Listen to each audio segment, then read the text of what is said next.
ই rickshaw আবেদন কৰিবলৈ হ'লে আমি আহিব লাগিব এই ৱেবছাইটটোলৈ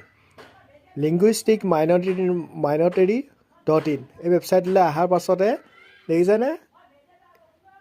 এই অপশ্যনটোত ক্লিক কৰিবলৈ ক্লিক কৰাৰ লগতে দেখিছেনে ই ৰিক্সা অপশ্যনটো 2 নম্বৰ অপশ্যনটো এই 2 নম্বৰ অপশ্যনটোত ক্লিক কৰিব লাগিব আৰু ক্লিক কৰাৰ পাছতে দেখিছেনে কেণ্ডিডেট নেম যিজনৰ বাবে এপ্লাই কৰা যায় সেইজনৰ নামটো লিখি দিব লাগিব আৰু এফালে ফাদাৰ নেমটো আৰু এফালে মোবাইল নম্বৰ আৰু মোবাইল নম্বৰটো লিখাৰ পাছতে ইয়াত দেখিছেনে এইটো জেণ্ডাৰটো সিলেক্ট কৰিব লাগিব মেল নে ফিমেল সেইটো সিলেক্ট কৰি লোৱাৰ পাছতে মই মেল সিলেক্ট কৰিলোঁ ইয়াত লিখি দিব লাগিব তেওঁ গাঁওখনৰ নামটো ভিলেজ আৰু এফালে পোষ্ট অফিচ লিখি দিব লাগিব আৰু এফালে পুলিচ ষ্টেচনটো লিখি দিব লাগিব এফালে ষ্টেটটো সিলেক্ট কৰি দিব লাগিব আসাম আৰু এফালে নিজৰ যিটো ডিস্ট্ৰিক্ট বোলে যিখন ডিস্ট্ৰিক্ট হয় সেই ডিস্ট্ৰিক্টটো বোলে মই হোজাইটো সিলেক্ট কৰিছোঁ তেওঁলোকৰ যিটো ডিস্ট্ৰিক্ট হয় সেই ডিস্ট্ৰিক্টটো সিলেক্ট কৰিব লাগিব আৰু সিলেক্ট কৰাৰ পাছতে এফালে লিখিব লাগিব পিন কোডটো লিখিব লাগিব আৰু তেওঁৰ নিজৰ ডেট অফ বাৰ্থটো ইয়াত লিখি দিব লাগিব আৰু এফালে আধাৰ নম্বৰটো লিখি দিব লাগিব আৰু আধাৰ নম্বৰটো লিখি দিয়াৰ পাছত দেখিছেনে কোৱালিফিকেশ্যন ইনফৰমেশ্যন ইয়াত নিজৰ যিটো পঢ়াৰ যিটো কোৱালিফিকেশ্যন বোলে 5 পাছ মেট্ৰিক পাছ হাই ছেকেণ্ডেৰী পাছ গ্ৰেজুৱেশ্যন সেইটো ক্লিক কৰি দিব লাগিব বোলে মই হাই ছেকেণ্ডেৰী পাছত ক্লিক কৰিলোঁ আৰু ক্লিক কৰাৰ পাছতে এই দেখিছেনে ৰিলিজিয়নটোত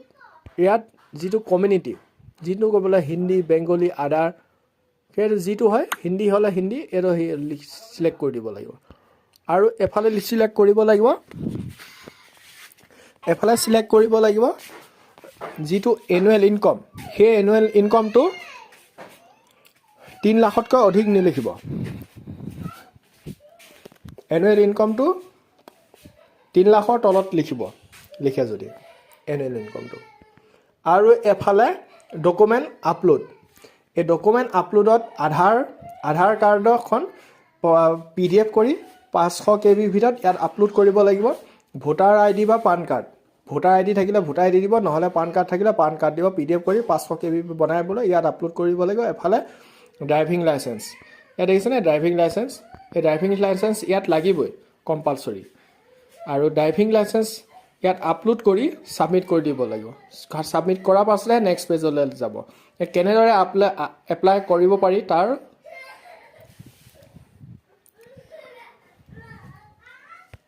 আপোনালোকে ই ৰিক্সা আবেদনটো কৰিব পাৰিব মই এতিয়া এনে দেখাই দিছোঁ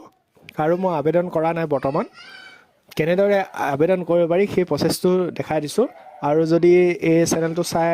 আপোনালোকে ভাল পাইছে